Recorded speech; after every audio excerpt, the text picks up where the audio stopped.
what's important here. And I do think what's important is encouraging and empowering the young women that we have to be the best version of themselves. So welcome back to Coaches on the Beach. Today we're here with our week 4 wrap up, or our week 3 wrap up. Week 4 look ahead. It's been a week, yeah. It's been a week. Michael and I are live recording. I had 2 matches today, so it's quite the hodgepodge activity. My hair's a mess because I showered, but life's good. I think it was a pretty fun week in beach volleyball. We had the MPSF mid-season, which I still resent the fact that they call it a mid-season. And then we also had a big battle in Fort Worth, and so it was a lot of fun. We didn't see too much changes in the top of the rankings outside of the TCU Horned Frogs making a little flip-flop with Southern Cal, who dropped a tight one to Cal, and dropped another tight, or almost dropped a tight one to Grand Canyon, which would have been a pretty big upset in the MPSF. Grand Canyon did a nice job, played a lot of third sets, but couldn't quite pull it out. So USC took the 3-2 dub. Michael, we got some big moves in the rankings. Yeah. What do you notice? Let's go with the ASUN teams, man. Yeah, holding strong. Stetson came out and got UNF, had a 4-0 weekend, moved up 5 spots in the rankings here. UNF moved up 3 spots, I believe. Yeah, and then you got Texas and FAU flip-flopping after a tough weekend for FAU out there at Fort Worth. I think Washington had a really, really solid weekend out in Hawaii. Hawaii and Tulane all kind of did this triangle win-loss thing they got going on there, but playing some really competitive volleyball. My match of the week, Concordia versus Bakersfield. Concordia came out on top, stayed in the receiving votes category. Bakersfield dropped out, so my questions have been answered now of what that would entail. What else did you see? Yeah, I mean, so my match of the week was UNF Stetson, which was a 3-2 duel. So, props to me, I guess, for calling that out. One of the things that I do note is Stetson gets the edge on UNF. And don't get me wrong, Stetson did beat North Florida. However, North Florida, to me, from a results standpoint, having not watched any of the volleyball played this weekend, from a results standpoint, North Florida dominated South Carolina 5-0. Beat Florida Gulf 4-1, beat FIU 5-0, and lost a close one to Stetson. Mm-hmm. Meanwhile, Stetson with a 4-1 win over FIU, but then 3-2 with South Carolina, UNF, and Florida Gulf. To me, that says Stetson could have been, they were a hair on their chinny chin away from dropping a couple of those. Whereas UNF played one tight match and ultimately didn't come out, and that is the part that matters. Yeah. But didn't come out on top in that one, but handled their business for the rest of the matches over the weekend. And I don't think that's I think it's worth looking at that match again as we see it later in the season, because that's going to be a big point. Yeah. Texas getting the edge on FAU there 3-2. Boise State hanging with the big dogs there. Mm-hmm. It lost 5-0 to TCU, took a pair off Florida State, and then was neck and neck with FAU and Texas. To me, that says, hey, this is a team that's a couple volleyballs falling on the other side of the net shy of being a top 20 to 15 ranked team. And I think we'll see them bust into that ceiling this year. I think the other thing about Boise is, like, you look at them 3-4 years ago and, like, all the challenges that they do face being a little bit northern. I think they have some recruiting discrepancies where they have to get over. Like, hey, we're still going to train just as hard up here. And, like, we talk week to week, but looking at that program, Alex has done absolutely phenomenal at bringing them up and making them be able to compete for this championship at the end of the year with Corpus Christi. And, Corpus should be a little bit scared to go in there and play that. HCU's playing decent ball right now.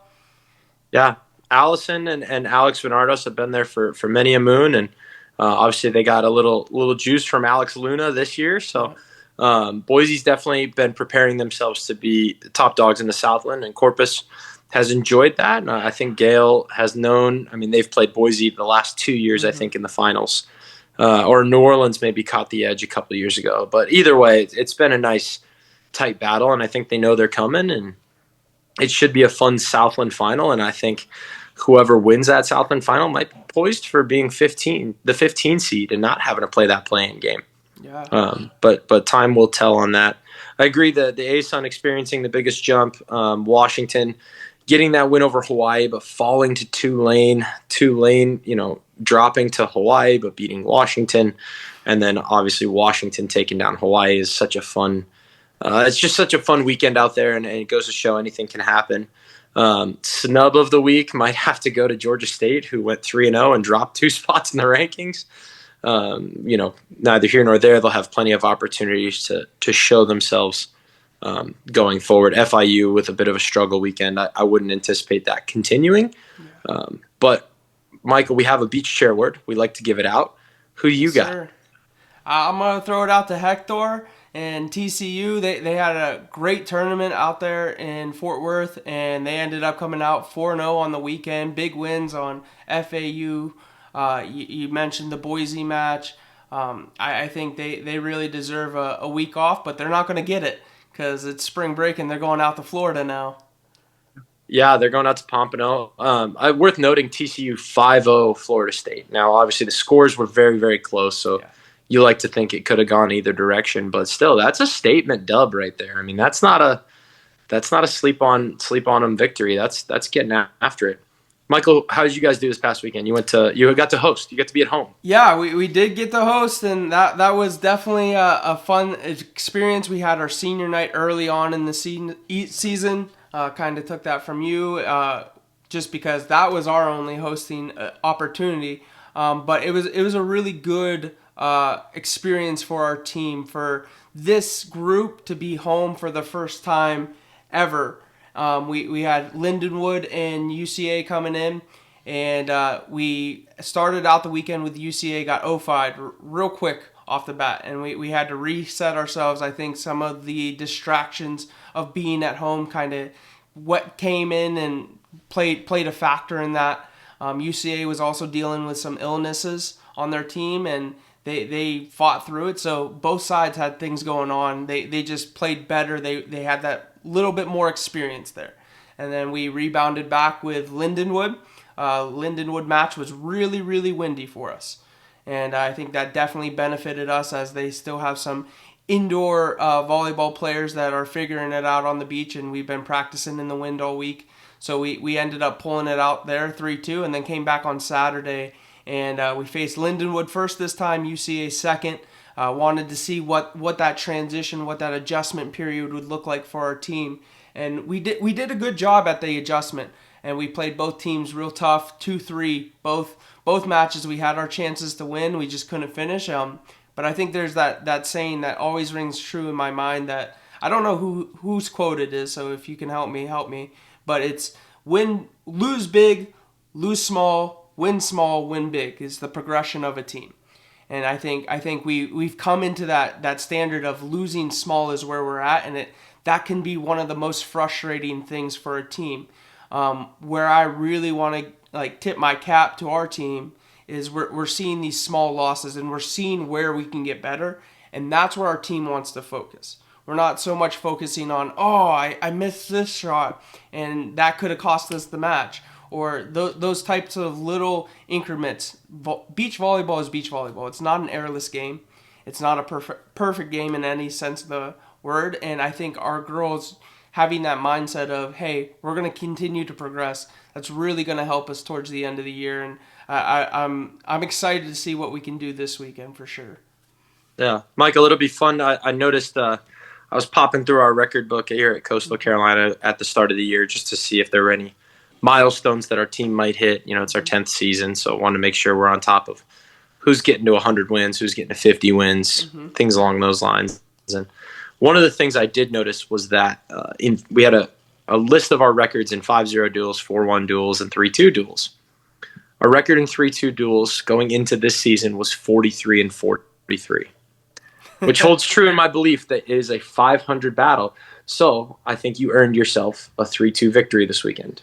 Yes. It didn't get to come this weekend, but you have one in the bank. Hey. You learned something. You were in that moment. I think there's a lot to be said about being in third sets and how to win in a third set, or being up on a good team and how to win on a good team. And so every time you're in it, you get a little bit better at doing it, and it gives you a good shot of coming out on the plus side the next time.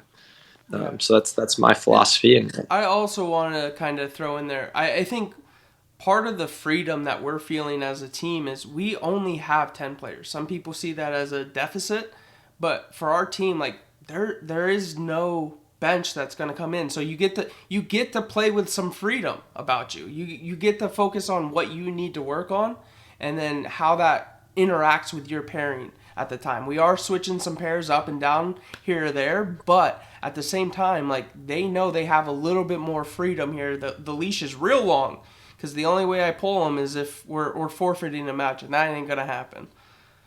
So, yeah, but we're not real apt to give up. yeah, you guys took another flight out west, yeah? We took another flight out west. We went out to Arizona State. A lot of commentary on that travel and things along those lines. It'll be the same travel that we'll have to do later this season when our conference tournament is in Foley, Alabama, and we're aiming to win that. And so when we do that on Saturday night and come home Sunday, and then all of a sudden got to turn around on Tuesday or Wednesday and come right back to Gulf Shores, we're going to be ready. We're going to know how that feels. We're going to be ready to rock and roll.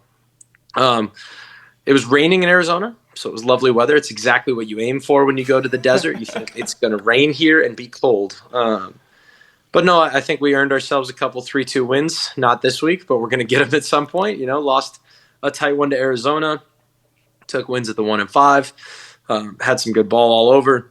Arizona State had set points on a couple of pairs and just couldn't quite finish it out, but was in it. Our fives pair played an awesome third set against them under the lights at the end of the night. Heavy balls. Had a freshman there and a sophomore transfer, and so it was really fun to have them with the whole team on the sideline and being in that moment. Right, they're going to win that one the next time. Woke up in the morning, had a little revenge tour against Corpus, won the 2, lost the 4, won the 1, lost the 3-5. It was heartbreaking moment.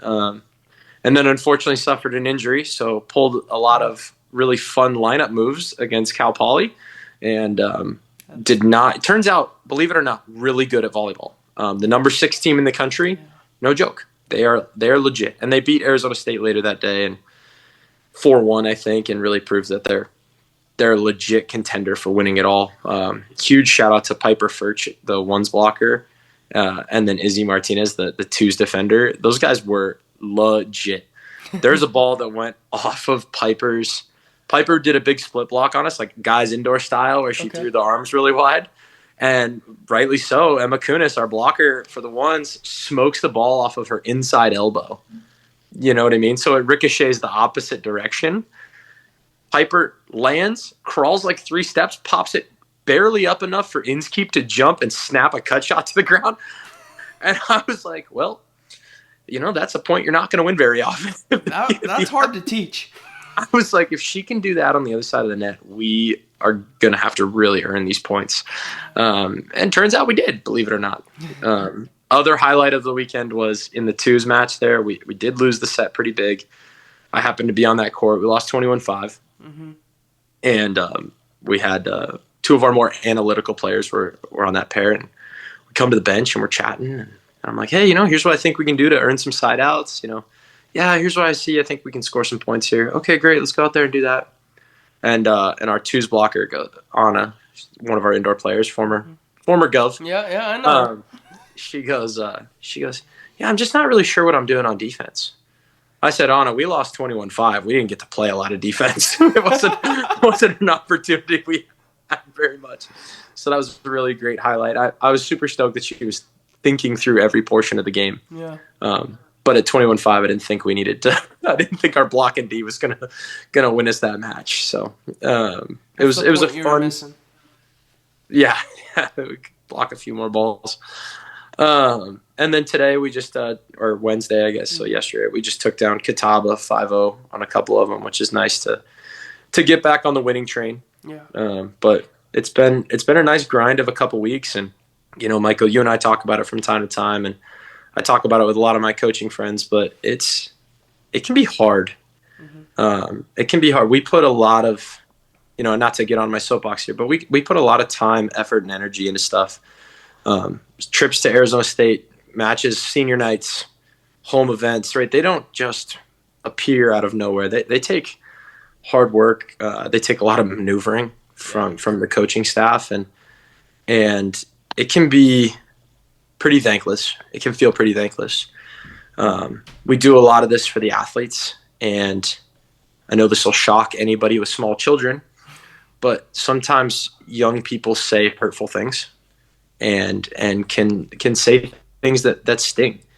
And I had a couple coaches this week that were like, what am I doing right now? Like, we're in that portion of season. We'll call it the dog days, if you will. Michael, you and I are on a bit of a losing streak, if you will. I mean, I guess yours is only 2. And I got to break mine today. So, it's not quite a streak, but it's not where you want to be. You want to win all the matches, and at the very least, you want to win most of the matches. And we're not doing either of those right now. And I try to figure out, like, okay, what's important here? And I do think what's important is encouraging and empowering the young women that we have to be the best version of themselves. So I never want to stifle their voice. And I want to encourage them to be great, and I want them to feel heard.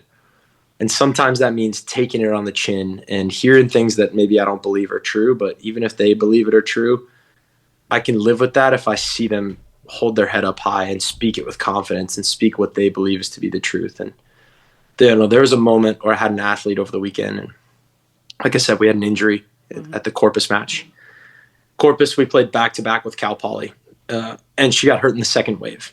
So I had approximately 8 minutes to make a decision about how I wanted to adjust our lineup. And I decided to pull the whole pair out and make that change. And the athlete that was healthy and had to go play that sixes match and didn't get to be on the pair, spoke her mind.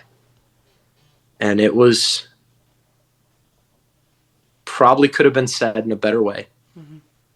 And it was said rather publicly. But what I was most proud of was that she said it because she cared and because she wanted to compete. And while I was embarrassed in the moment about, I had other coaches, seeing an athlete speak to a coach that way was really hard for me as a professional in the sport who still tries to prove that I belong, because by no means do I feel like I'm established in this profession. I'm not Todd Rogers. That guy's got a gold medal and has been to multiple national championships. I'm not Brooke Niles. I'm not Hector. I'm not Kristen. It was hard for me to have that embarrassment, but I did get to have the pride of knowing that I had somebody on my team that felt like they could be honest and true and fight for what they believe in. And looking back, I was proud on that. I'm not sure in the moment exactly how I felt, but looking back, I was really proud of it. So coaches that are maybe in the tough spot, that feel like they're hearing a lot of the backlash or negativity or ungratefulness, we have athletes that are comfortable enough to say those things to us or around us. And that's pretty cool. I like to think that those are the people that are empowering these young women to do everything that they're capable of. And if you got anything to hang your hat on, I would say it's that. Yeah, I think that's really special for you to have that reflection and be able to, really embody what we're here for and why do we do this job? Because right now, our job is not easy with all these rule changes, with school by school changes are happening constantly. And then we also have a group of individuals who want to win as well. That's why they come to our schools. That's why they play for us. They want to be in these big matches that you're presenting your team with these huge matches. You're getting to fly. I know Sarah is my assistant coach. She played for you, and just talking about you guys going out to Arizona State, talking about you guys going down to Texas. She's like, we always ask for those matches, and like it's so great that they're getting to do them. And so like it means a lot to a student athlete. Maybe not now, maybe in the future, but those are like you're the coach that I inspired to be like, because you're able to kind of take it on the chin every once in a while because you know it's for the benefit of their future. You're here for the purpose of the student athlete. So, I mean, yeah, it's hard right now, especially going into spring break.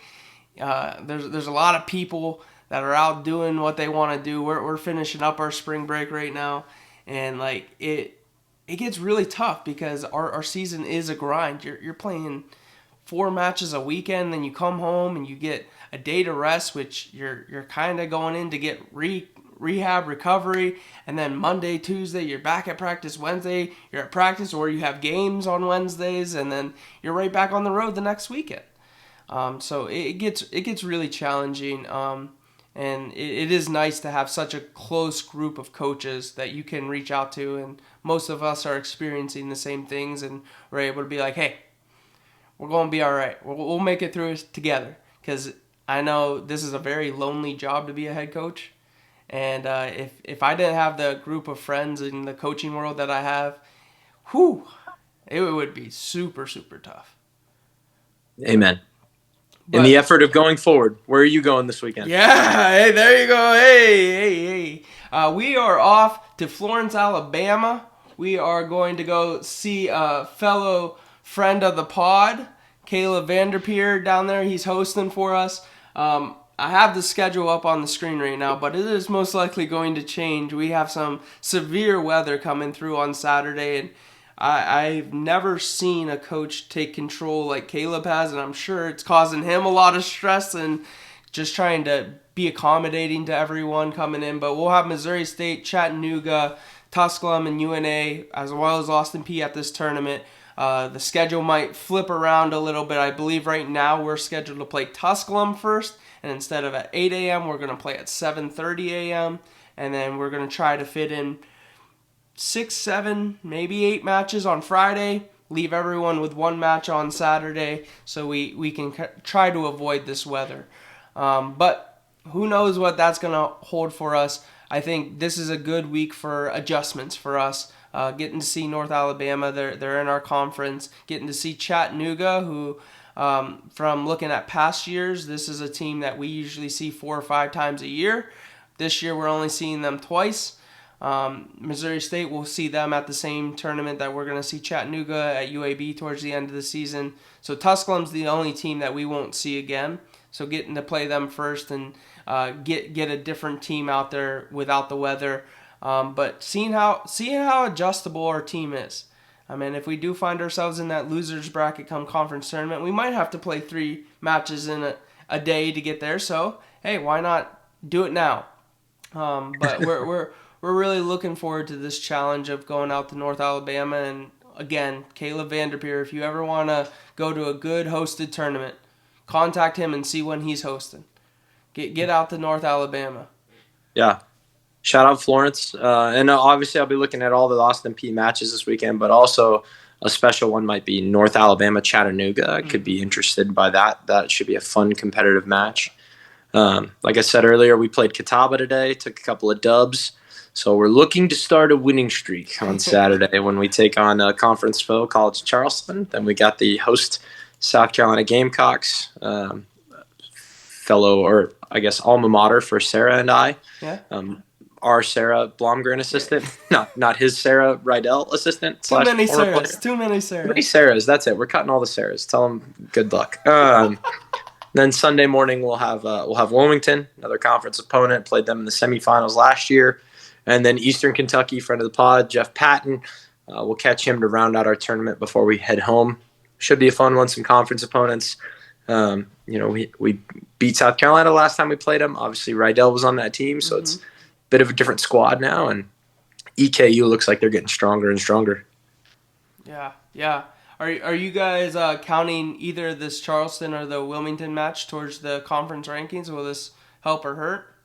Okay, you guys are kind of in that. Yeah, we're a bit in in limbo with what matches are going towards the conference right now. So we're gonna play them like they count. we're gonna play them like they're the conference matches, and we're gonna go out there. And I think that's the other thing is like, are we really trying to lose any of the matches? Yeah. Not really, right? We're always fighting to win these matches, and so we're gonna go out there and play and try to beat Wilmington just like we will. And if it counts for conference, great. And if it doesn't, okay, we'll try to beat them again the next time. It's a fun week in college beach volleyball. We have our historic East meets West tournament in Manhattan Beach. That'll be a fun one. It's missing a couple of the usual suspects, but adding a couple fun new ones. So you got Hawaii, UCLA, LMU, Cal, and Arizona State rounding out the West portion of the group. And then you got Texas, LSU, FSU, and FIU rounding out the East portion of the tournament. So that'll be a fun one as always. You've got number 1, number 2, number 7, 18, 10, 11. Lots of numbers. 8, 9. It's an all-ranked tournament, so it'll be pretty fun to watch. And that'll be in Manhattan Beach. Triple J will be hosting that for the UCLA Bruins on their not-so-home courts, but they play there enough. And then the other big one, the West meets East. Yeah. Sorry, that name's trademarked as well. The FAU Beach Volleyball Invitational down in Pompano Beach should be a fun one. The juniors tournament for P1440 runs right alongside it. Mm-hmm. There's a coaches clinic on Friday night. That'll be fun. That's FAU hosting, along with some USC. I think it's the Southern Cal, Women of Troy, Florida Gulf Coast, Stetson, Georgia State, TCU, and Tampa. So hopefully that'll be a fun one. Obviously, people are probably going to pencil in that TCU USC match on there. It's fun. They'll meet in both Hawaii and Florida, which is as far apart as you can get in the United States, if I'm not mistaken. So that's kind of like a little fun fact for you. There's some other great tournaments. Grand Canyon's going out to San Luis Obispo, playing Cal Poly along with San Jose, Houston Christian. Washington's going to be there. So some opportunities there. Long Beach is hosting. They're bringing out Tarleton, a team we haven't heard too much from this year, but they also have our boys over at Boise State and gals at Boise State. And then Arizona, Concordia and Bakersfield showing up to the same place yet again. Michael, you picking them for match of the week two times in a row? Not twice in a week. Who you I think one thing I do want to backtrack on is that TCU USC match. Like, that's going to be a really interesting one because it's not even during the weekend. It's on Tuesday of the week. So they're taking the weekend of playing different teams, and then on Tuesday they'll take Monday off. Tuesday they'll play out in Pompano. So they're both sticking around for spring break. So I think that one's going to be pretty cool. But no, I will not be picking them for my game of the week. This week for game of the week, with Stetson having that big jump and being in the ASUN, I'm really watching them versus Georgia State. I think Georgia State coming off a hot weekend after not so hot weekend, see where they're at, and then it'll also be able to kind of challenge Stetson to see where they're at. If this 3-2 finishes was something of Florida Gulf Coast having a great weekend at home, UNF and them always having that rivalry. So I think that will be my game to watch for both teams and seeing how they're going to compete, because those are two teams that are usually in the NCAA tournament towards the end of the year. Yeah. Worth noting too, right? Georgia State off on the weekend, right? They just played the Wednesday thing. Mm-hmm. So they've really, they're especially rested up. Meanwhile, Stetson just went and played 3-2, 3-2, 3-2, 4-1. So that should be a fun match to watch. Granted, Stetson's not traveling super far. It's not like they're heading, they're going 2 hours down the road. I'm excited to see the Washington Grand Canyon match. I think Grand Canyon showed that they can be a threat to anybody. And Washington has a little bit to prove here, right? That's a good win over Hawaii, but you lose to Tulane. Not that Tulane's a bad team, right? They're right now they're in that 20 to 25 range. We don't rank out that far, but that's where they're at. I think Washington's got to make a win here that shows, hey, we're still a contender for this NCAA tournament if they want to. And I think a Grand Canyon win could do it, because Grand Canyon, I bet, is going to finish higher than their seed right now. I bet you're going to see GCU pull off some nice wins later in this year. And, they could get Cal Poly, although I watched Cal Poly and they look – if I had to put like 8 teams that could win the national championship, Cal Poly is on that list, LMU's on that list, and then everybody else that you consider usual suspects, UCLA, USC, TCU, Florida State. Cal Poly looks legit, so I'm never gonna bet against them right now. Like, Yeah. I'm putting my money on the Stangs across the board, but I do I do think you think bring up an interesting point there too. Is like UCLA, they're having an amazing season right now, but it's almost like they're expected to have this type of season, so it kind of gets overlooked. I mean, we were talking about for the the Beach Share Award, and I was like, what about UCLA? I mean, they're flying high out there. yeah, So it will be interesting to see if they can keep this up. They have a little bit easier of a midweek yesterday, and now yeah. they're walking into this weekend. I don't know where they're playing. They're East meets West. They host Okay. the Oh, Manhattan Beach right. thing. Yeah, Yeah, they're that's gonna not play an easy tournament FIU. at all.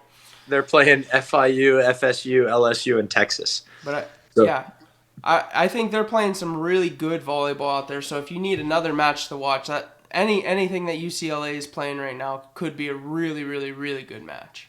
you kind of got to earmark Texas UCLA, right? Yeah, The yeah. return of Stein. The return of Stein. You got to. I mean, there's a Macy Butler playing in the fives, I think, for Texas, right? Former UCLA Bruin.